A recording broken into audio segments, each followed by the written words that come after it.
And hello there, everybody. How y'all doing tonight? Sorry, a bit late. I know, started a bit late, but we're here now. And like I said, gonna have a look at the QOL mod that Offery made as part of Primeval 2082. There was another mod I wanted to try, but it's broken right now. Offery said as much as it is. The guy who made it says as much as it is.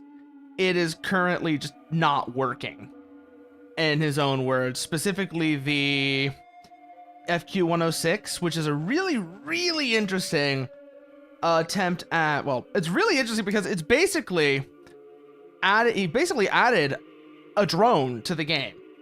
It doesn't really work like a drone in any distinct way from the rest of the aircraft in the game. It's still just a piloted aircraft. It's a model swap, but it's a really interesting model swap. It is a really interesting model swap. And most importantly, it really sticks with the visual and sort of like stylistic identity of the game, which is something I feel like I've always had this sort of contention with a lot of the really popular suggestions that people have when it comes to nuclear option. Particularly, there seems to like what honestly feels like a lot of people who are really just constantly suggesting stuff that's straight out of the 1970s, stuff that would be extremely out of place in the actual game itself. You know, and in a lot of cases, it really does just feel like people, first of all, it's a combination of two things. One, people not understanding that this is a game set in the late 21st century. I mean, sure, the setting and the lore are currently very, very bare bones, fast and loose, barely anything mentioned at all, and almost none of it in game. But it is supposed to be like nominally set in the late 21st century. You know, like I think specifically, they say around 2070. So things like, you know, the A10, the F4, etc., or even more modern things like, you know, fourth generation fighters, even the very, very, very updated ones like, you know, 4.5 gens. Those would be ancient aircraft by that time period, the equivalent of basically flying a MiG-15 over on a modern battlefield, frankly. Yeah, or possibly in some cases even older, you know, even further back than that, flying a P-51 or a Sopwith Camel on a modern battlefield, depending on what kind of aircraft you're talking about. But also, base is plugged in. One of the reasons base is plugged in is, of course, I've been listening to the soundtrack again. I've been listening to the soundtrack again, specifically the Vortex theme. The reason I've been listening to the Vortex theme in particular is because it has this middle section that's just really, really good. It's like a, what's the word for it? Oh yeah, and specifically the bass line on it, it's got this really nice clank. I asked Jeremy what he did. He hasn't responded. I don't know if he's going to say anything. So, but I thought I would ask. It didn't hurt to. So if he ever says anything about it, I was like, I'm gonna like, how did you get that really, really, really nice clank in this section right here?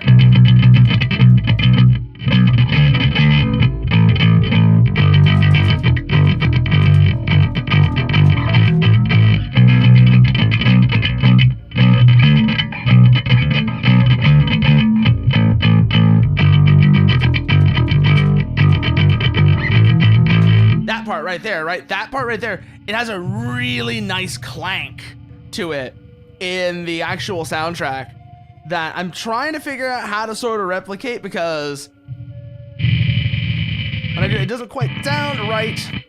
I think I've started to figure out some ways to get close though.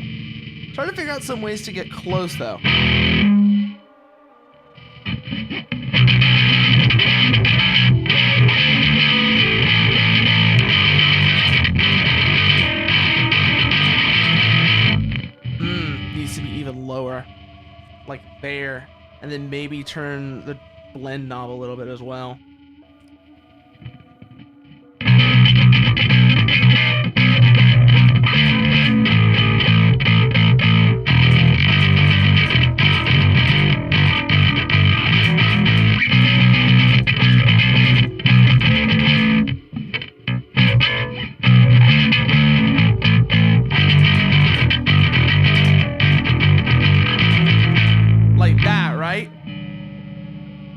it very much sounds like it's being played with a pick, because if I play it without a pick, it sounds like this.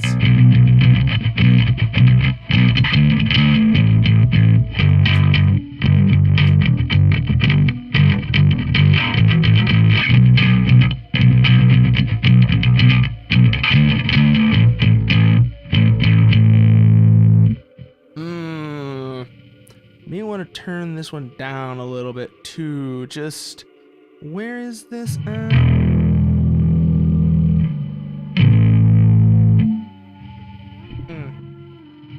No. We're on the humbucker. Okay, I just wanted to see which pickup I was on real quickly there. Oh, tone knob went down. Interesting. When did I turn the tone knob down? It must have been, I was trying to turn down the single coil and accidentally turned down the tone knob. Huh. So let's see.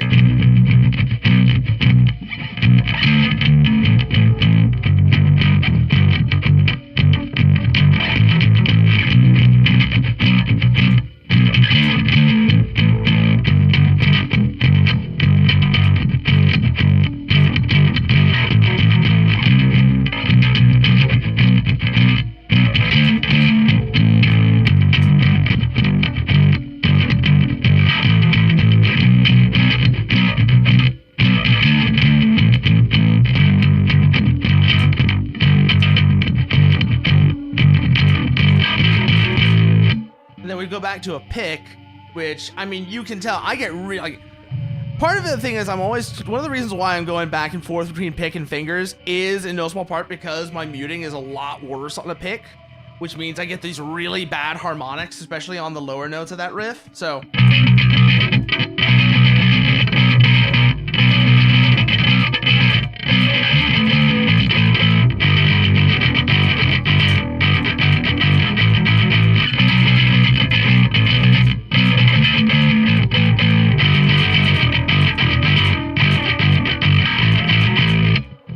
you can hear the harmonic there.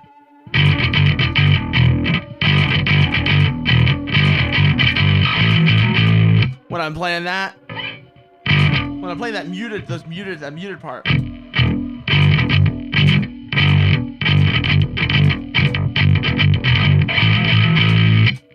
Put a second finger on it. That does seem to help.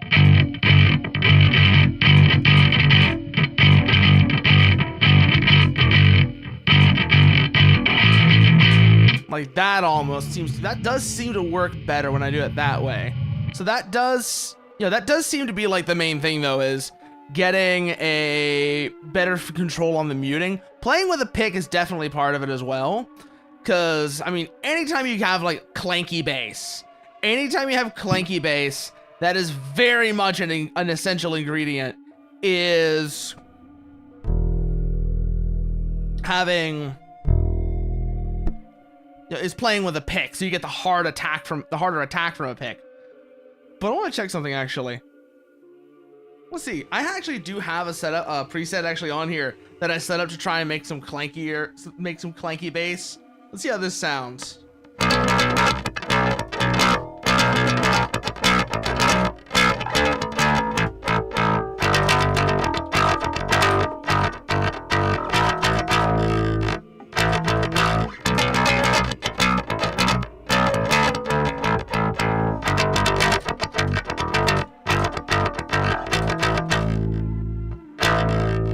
Not quite, although now I'm wondering what happens if I then take that.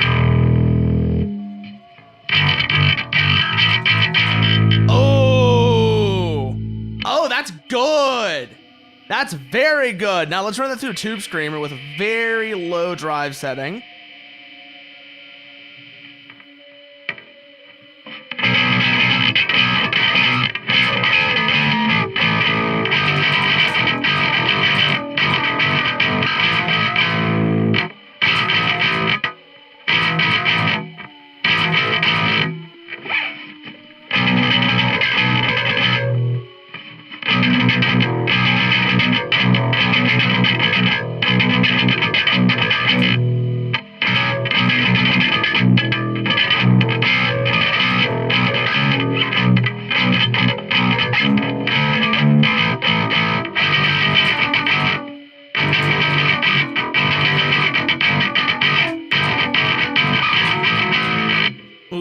harmonic is coming back in, though.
One more thing I want to try real quickly.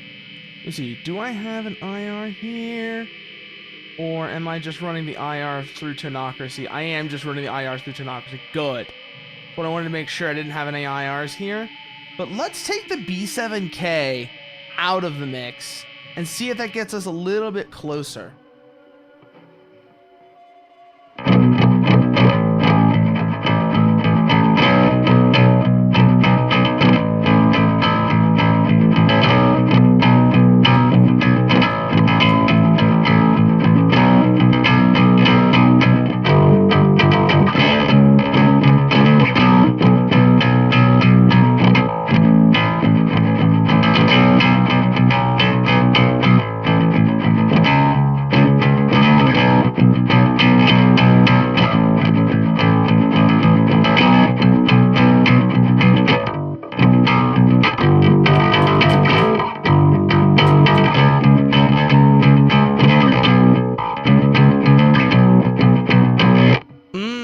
Now let's bring the pick back in.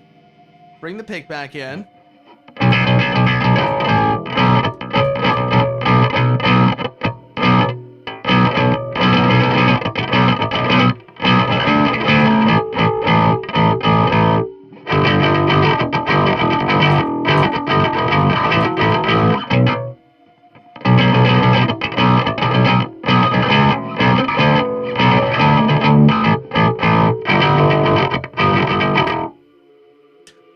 We're getting something interesting here, though, for sure. Let's take the 808 out for a second, just to see how that sounds without it. See how it sounds without the 808. Now that I've taken the beast.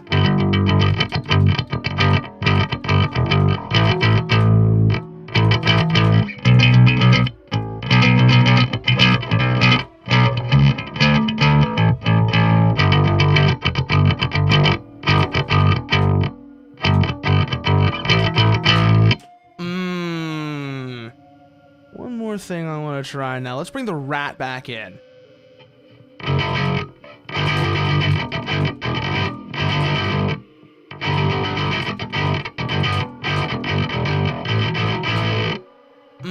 No. No. Let's bring the B7K back in now.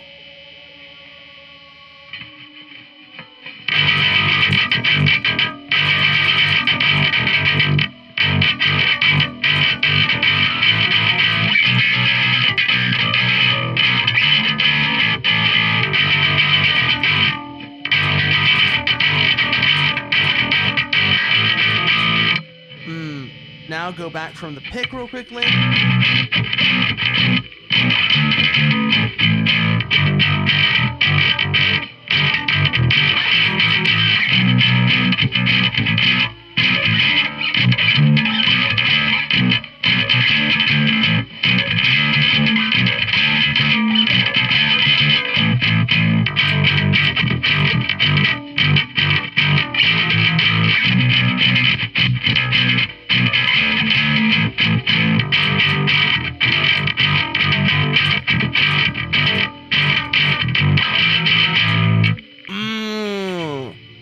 that feels really nice.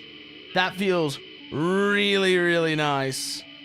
Whoo.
That's really close, actually.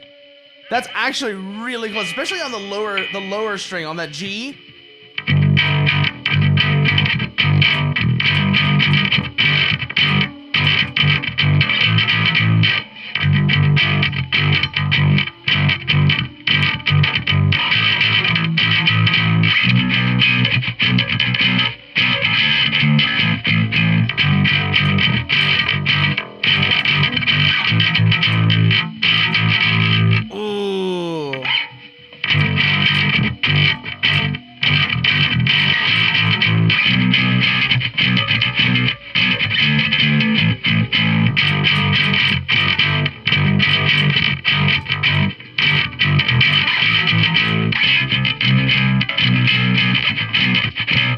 Mari, hey, how are you doing? What are you up to? What have you been up to? So right now, in case you're wondering what I'm doing right now, I am just currently playing the, what's it called?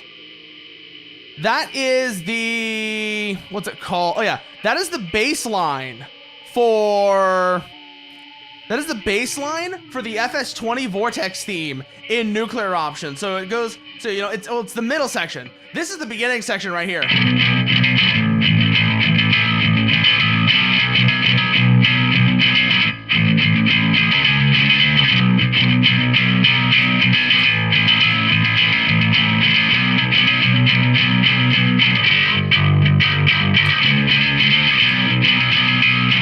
Have you ever played Nuclear Option, by the way?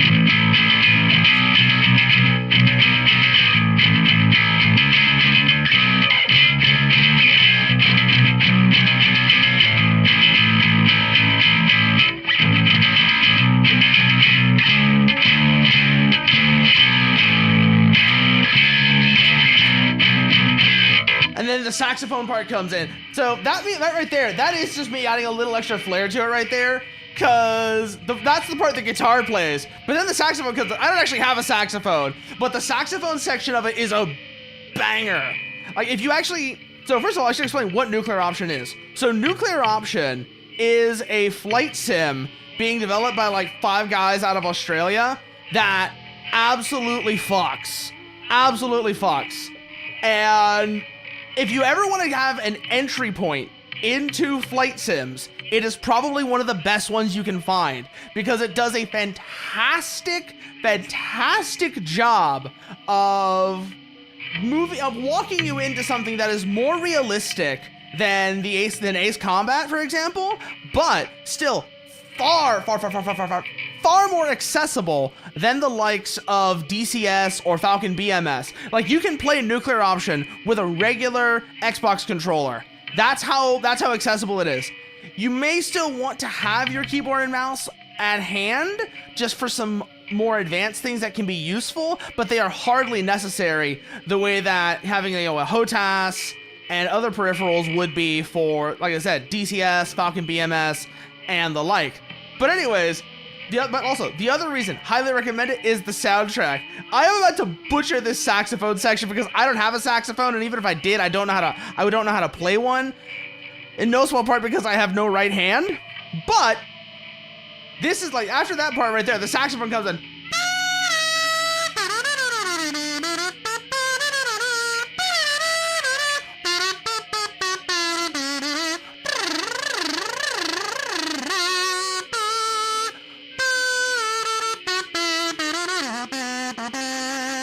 And then after that, the guitar comes back in, and that's also right when the bass comes back in, you know.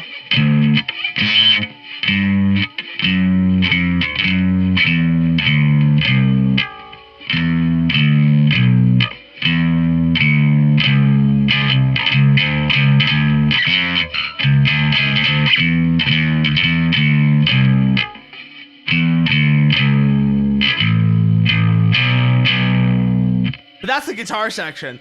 That's not the part you would play on the bass. Because like right there, after like, once that part goes on the bass, I don't actually remember what it plays once the saxophone section ends. I don't remember what the bass line goes to from there. I don't know if it returns to what it was at the beginning, you know, the...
Yeah, hey there, Mex Heavy, how you doing?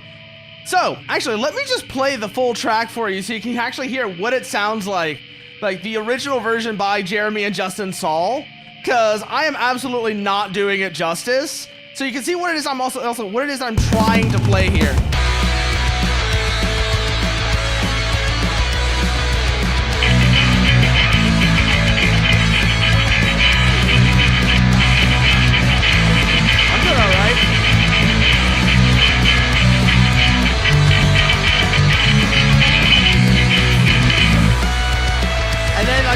Goes to that bit right there.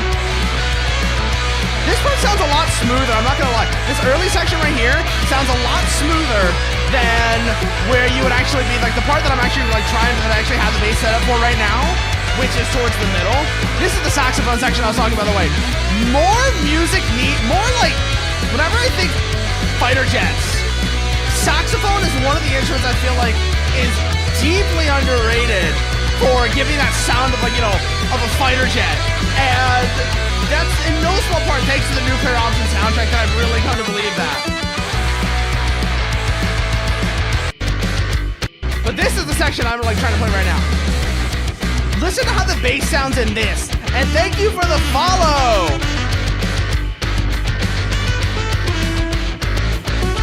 Like, listen to how this section sounds. This is very much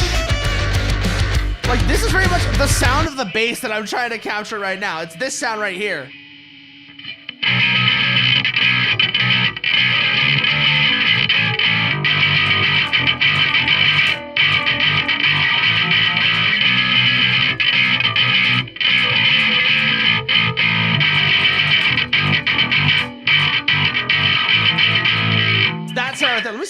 better. It sounds better on a B flat. Probably not. No, it's definitely a B.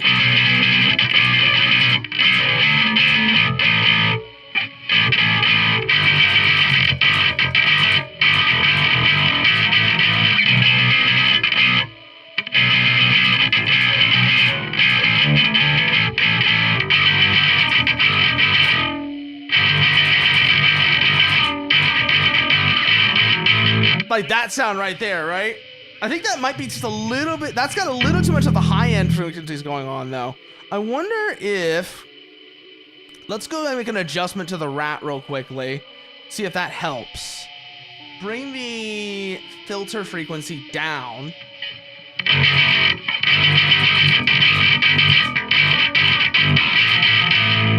That might be a little better.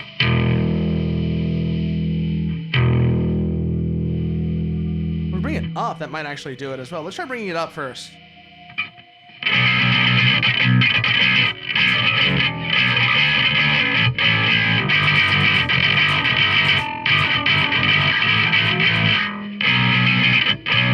And then let's apply a little bit of blend adjustment as well, so that it's not quite as wet. Try 60%. See how that sounds.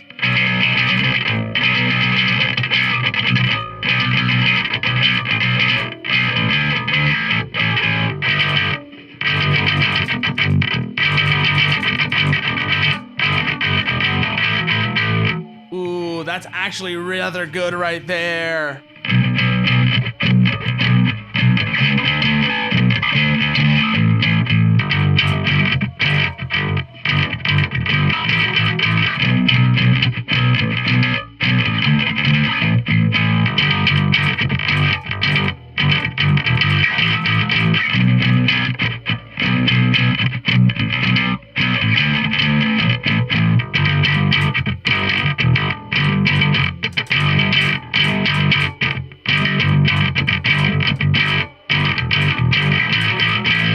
That part right there, yeah. That's really the sound of it right there. That is it right there. Let's go see, actually making one more adjustment just to see if I can get that sound a little bit cleaner. Just a little bit cleaner. If we can get that a little bit cleaner, that would be nice. So...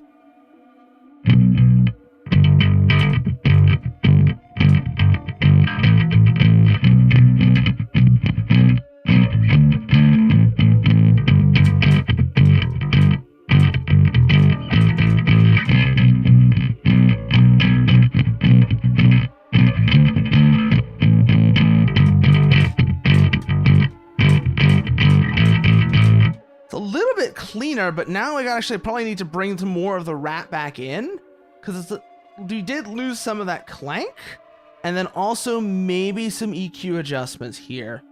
Let's think. So if we're gonna do EQ adjustments, it'd probably be push mids and treble, cut bass. Let's see how that sounds. Actually, with a pick. Let's see how that sounds with a pick.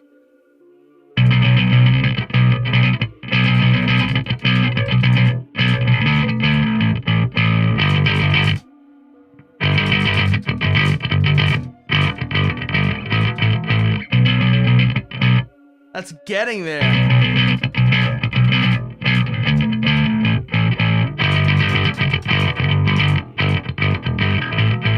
Yeah, I think that's probably as close as I've gotten so far. That is probably, I think, as close as I've gotten so far. There's definitely still some difference between how I sound versus how Jeremy sounds here.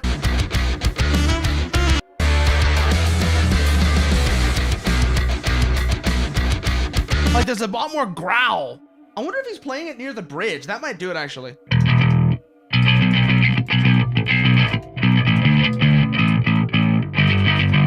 Yeah, he's playing definitely closer to the bridge.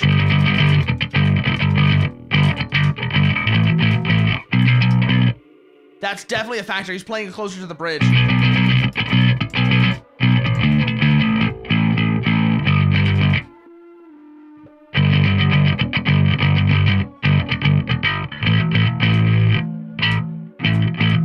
Which is awkward for me to play with a pick. I'll also just say right now.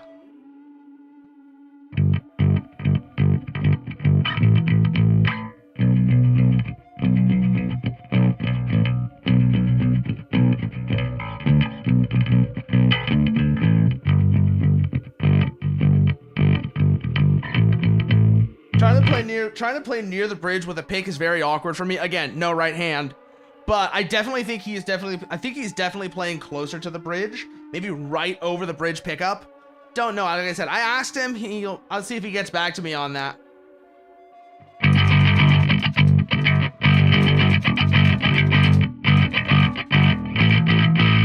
But that is definitely a good sound either way. It's a really good sound either way. Let's see what else is there. So like putting that aside though, so that's the Vortex theme from Nuclear Option, and I've been kind of mostly just playing around trying to get a better idea of how that sounds. But let's see what else is there that we've got though. So turn that off, reset these so that we're not like specifically dedicated to that one track. And then let's think here. What is another thing I've not played in a while? Because like I said, I've had a couple of issues. With playing a couple of issues playing recently because I got a big old crack in my hand a while back. That basically meant I couldn't play it without hurting myself. So I'm trying to get back into it now after that.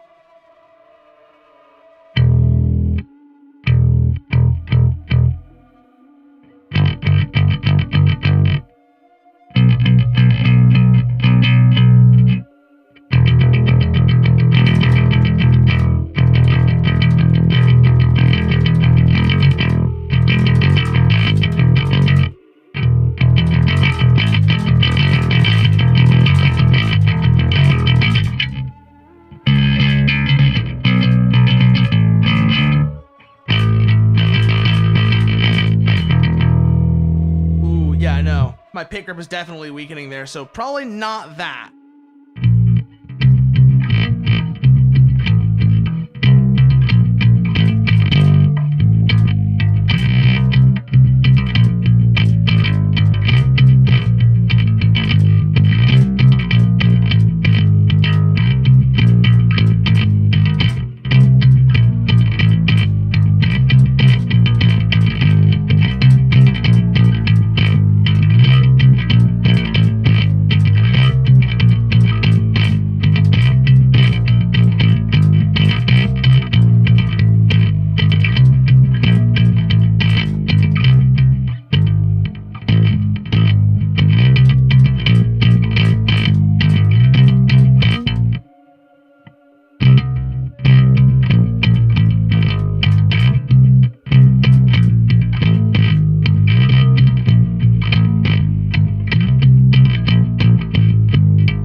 Actually, let me switch over to the 5 string. So give me a second, because I have the 4 and a 5. Let me switch over to the 5, because I think the 5 is a little bit easier on my.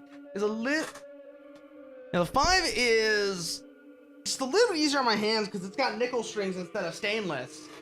Well, for my right hand. My left hand is the bit of right hand I have. Like I said, I kind of have a right hand, but not really. Let me switch over to the 5 string.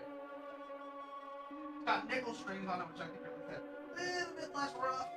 And while I like the tactility of stainless, definitely think that right now switching over to the smoother nickel string is a good idea if I don't want to split my finger open again.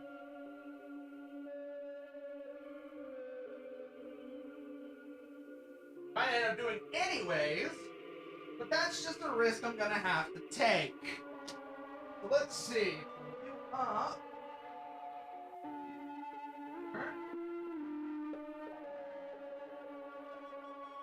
5 string on. There we go. There it is. Where is it? There it is. Swap that over. Oh, God damn it. Drop the cable. fine though. I got it though. I got it now. I got it now. And now we get the 5-string plugged in. Let's see. We're probably in standard. Yeah, we're in standard. Okay. We're in standard right now. I always have to check. Just so that I know what I'm dealing with. But since we are in standard, that means, let's see if I remember correctly, if it was in standard or was that, I mean, even if it wasn't drop B rather than B standard, I can still play it on here. It's just going to be a little bit more annoying to do some of the fretting.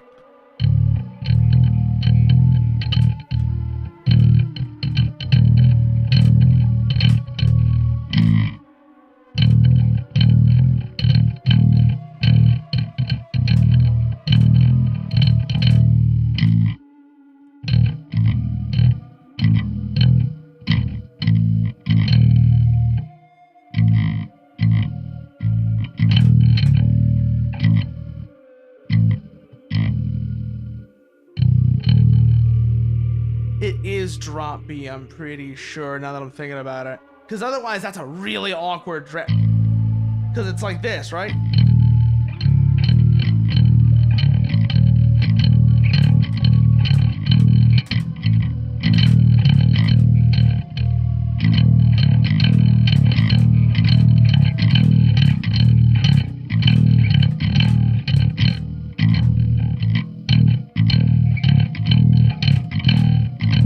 Yeah, I think that is in drop B. So that's a little bit more awkward to play than I thought it was going to be. Not impossible by any means, but definitely more awkward than I thought. Still though, getting back into this has been actually really nice though.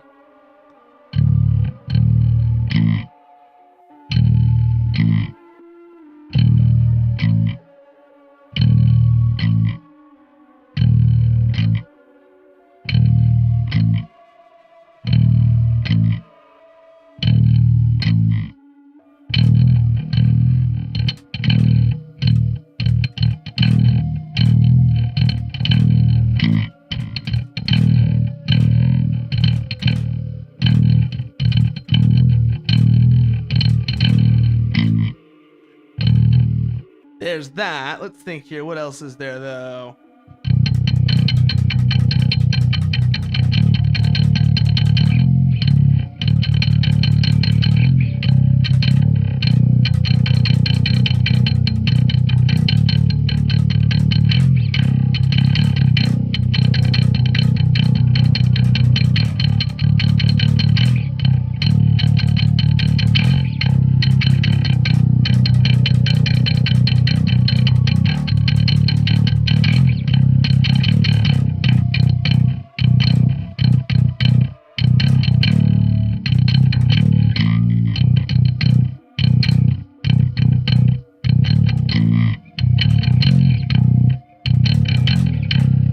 Actually, while we're here, because I just noticed this bass has a different tone to it.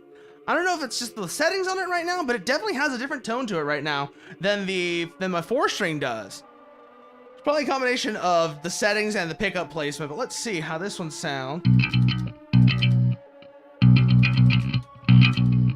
How does this one sound with the with that same riff we were playing just now, right?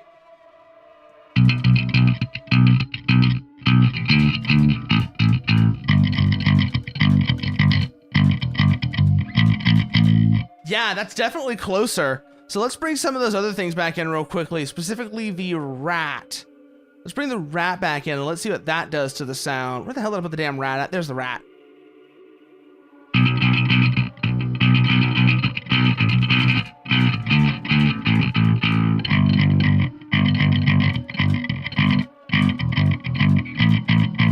Yeah, that's definitely closer.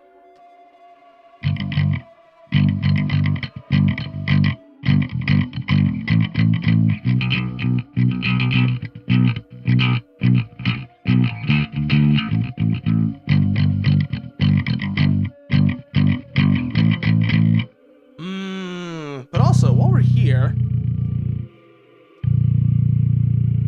bring her down. Bring her down.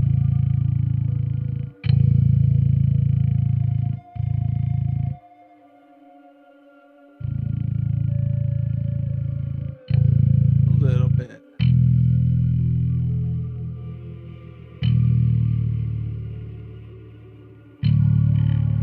Probably my favorite tuning. Probably my favorite tuning, just in general. And I think you can probably, you will probably be able to understand why, once I start playing something on here, why I love this, why I love A tuning and A tuning so much.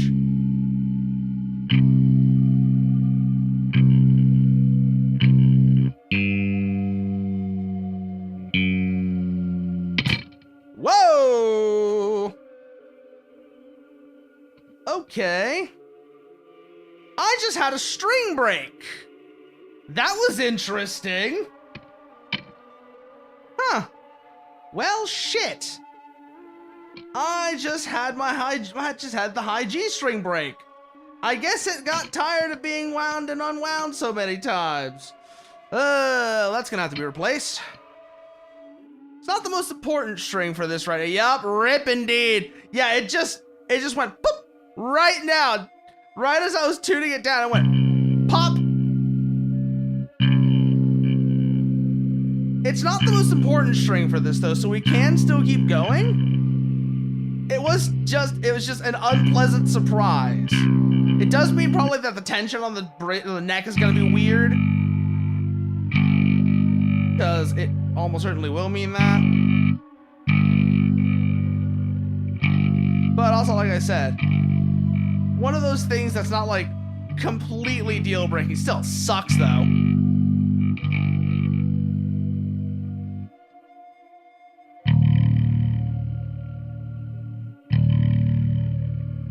Yeah, the tension is all off now because we lost that string.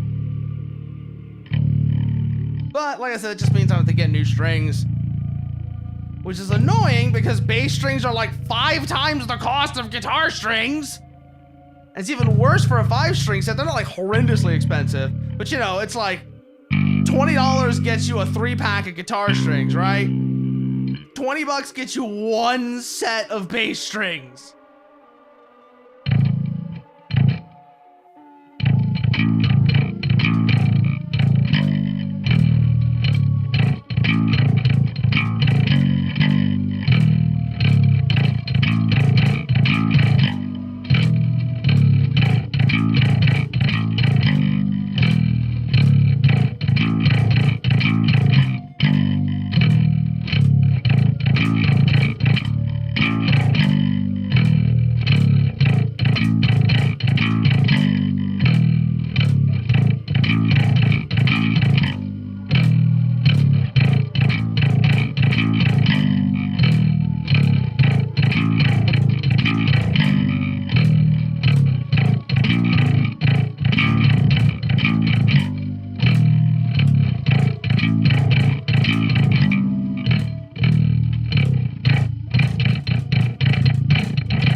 else is that comes to mind then? What else is there that comes to mind? So obviously, you know, Got the Life, which is like one of my favorite songs for track, you know, one of my favorite songs on the 5-string, and also more because that verse riff, it's not very complicated. You know, it's basically just.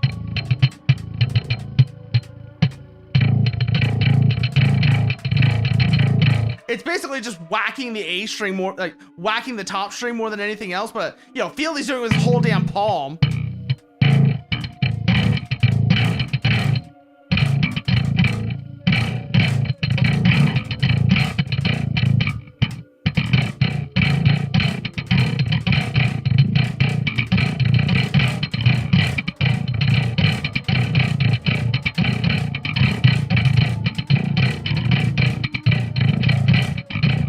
So he's doing his whole damn palm, so he's hitting like half the other strings as well on top of that. But you know, so it's like it's not a very complex riff in terms of the actual like what your left hand is doing, but it's intense. If you actually ever want to see like how intense it really is, go actually have a listen to. There's a really good bass cover of Got the Life, and you can really get a listen just how intense that verse riff is on the bass, because you are whacking the shit out of that bass. It's one of my favorite riffs though, because it leans into the main reason why I prefer bass over guitar. Because I tried learning how to play bass when I was a lot younger, didn't really work out for me for several reasons, including my right hand, as well as just not really having the coordination to handle all of those strings at the same time. So I was just over here like, not really doing very well. But that riff really leans into the physicality of bass. That is my favorite aspect of playing bass. It's a much more physical instrument. It's a lot like drums in that sense. But you don't need to have nearly as much limb independence. You still need a very good sense of rhythm. You're still part of the rhythm section, which means that if you're playing badly, you affect the band. If you're playing in a band and you play badly, you affect the band way more than if, say, the vocals or lead guitar are bad. Like that's like a big thing, is the rhythm section, the drummer, the bassist, the main, and if a band has two guitars, the rhythm guitar, they have a lot of power to influence how good the band is going to sound. Like much more so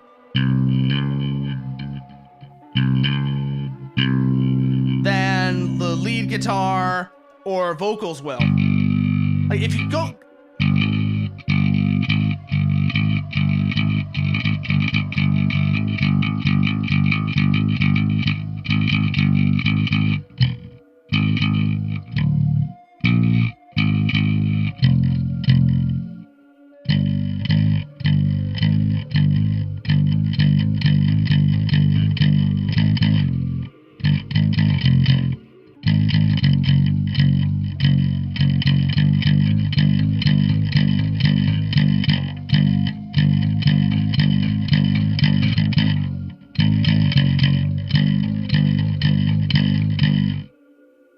Like if you're bad, if the bass is bad, you will feel it. You might not hear it at first, but if they're like not down mixed to oblivion the way that Jason Newsted had happened to him, you know, what happened to Jason Newsted. If you listen to it and the bass is playing badly, you will feel it much more so. The only thing I would say that you will feel more is if the drums are bad.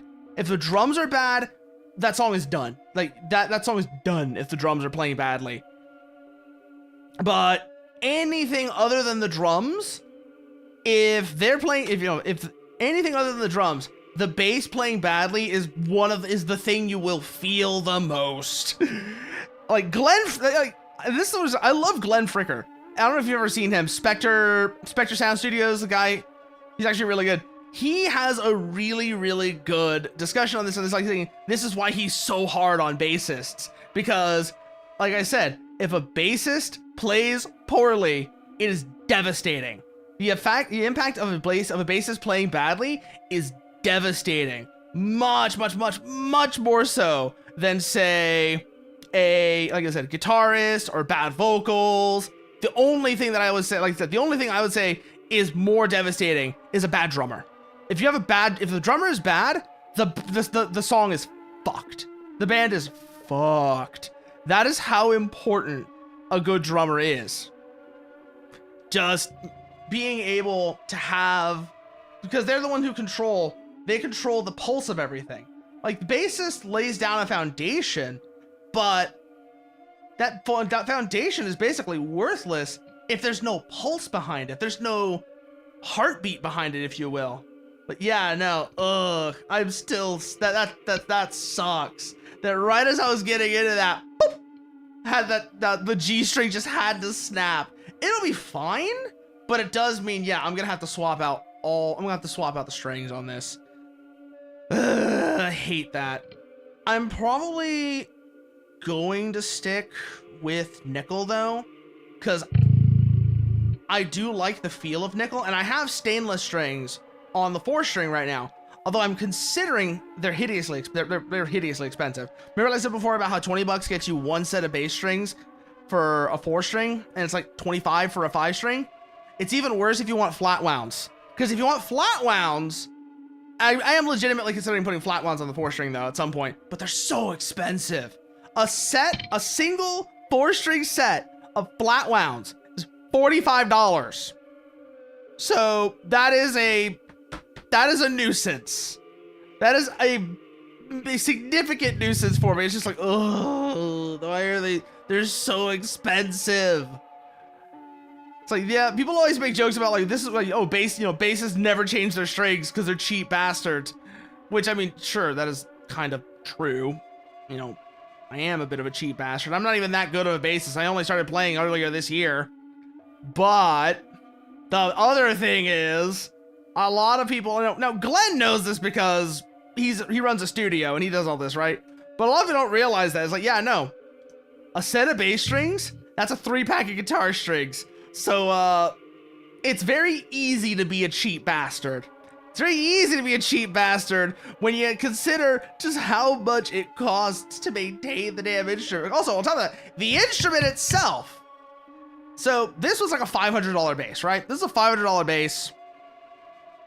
A guitar of similar quality to this is probably going to be about $300. Like a similar quality guitar, this is going to be about $300. You get, yeah, so,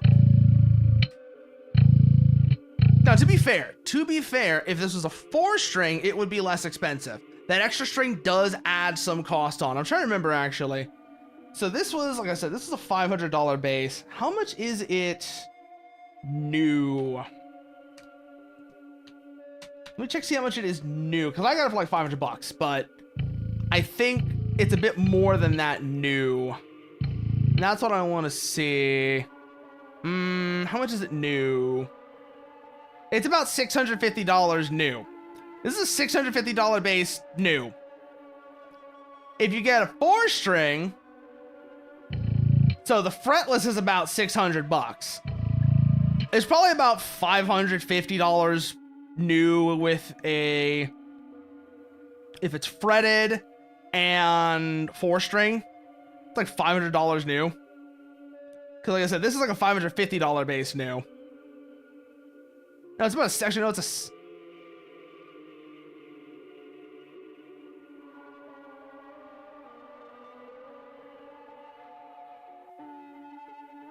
huh. How much is this new? Let me check here. It's $650 new. Whereas the 4-string version of this is $600 new. So this is like I said, I got this bass used for like $500. If it was new, it would have been a $650 bass. $650. This is like I said, it's like $650. A guitar of equivalent, like I said, $600 for the 4-string. A guitar of equivalent quality, like I said, a guitar of equivalent quality will probably go for about $350 to $400. That's just the bass tax. You might call it the bass tax, where the equivalents, if you're going between guitar and basses are pound for pound more expensive. It's a bigger instrument, the strings are more expensive, etc., etc., etc.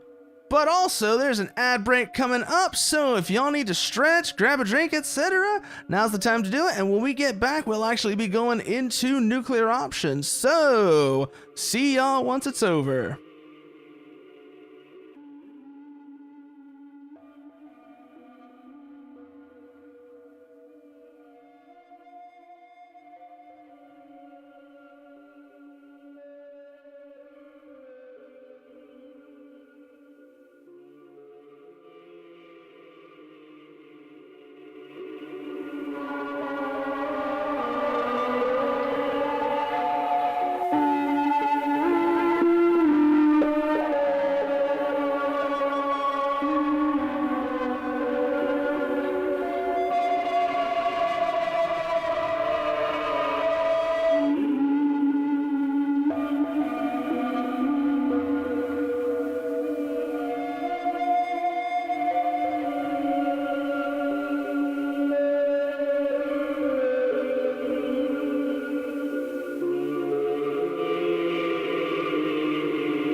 we're back, and hello, Chumbussies. How are you doing today? How are you doing today?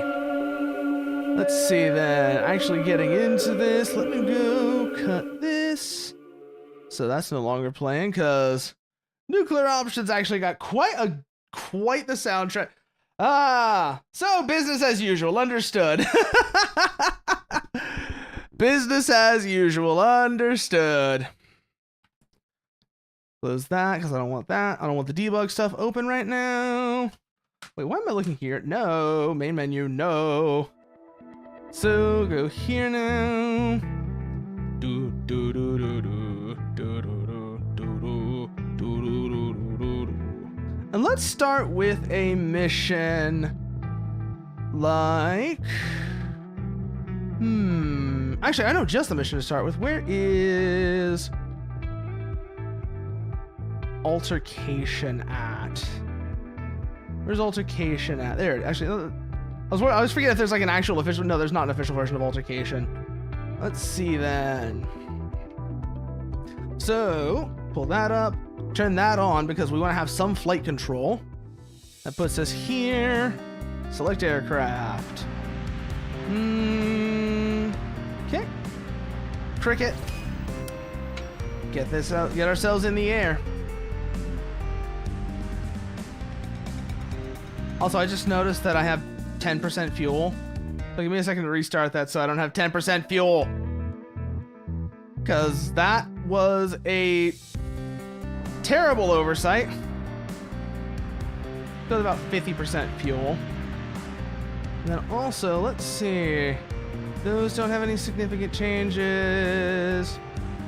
We do want to keep the linchpin pods, I think. I do think I want to keep the linchpin pods. Triples of those is good. I think the rest of this, yeah, the rest of this is good. Okay. I meant to do it that way.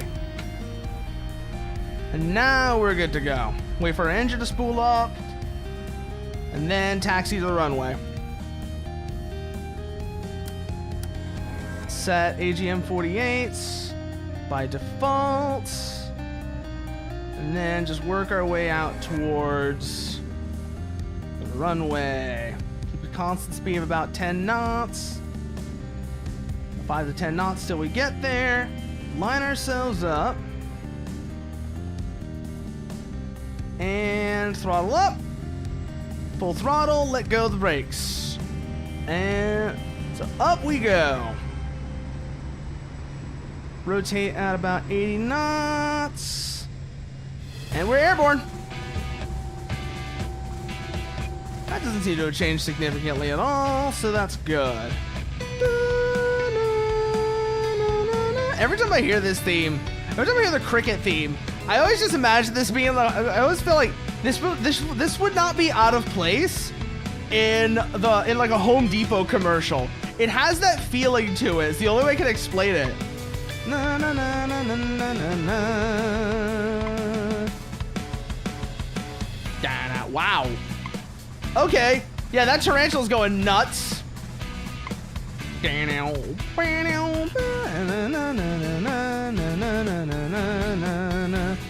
lot of flares coming out that tarantula though, so we're probably gonna have to go in for guns on them. IRMs won't work at that sort of range.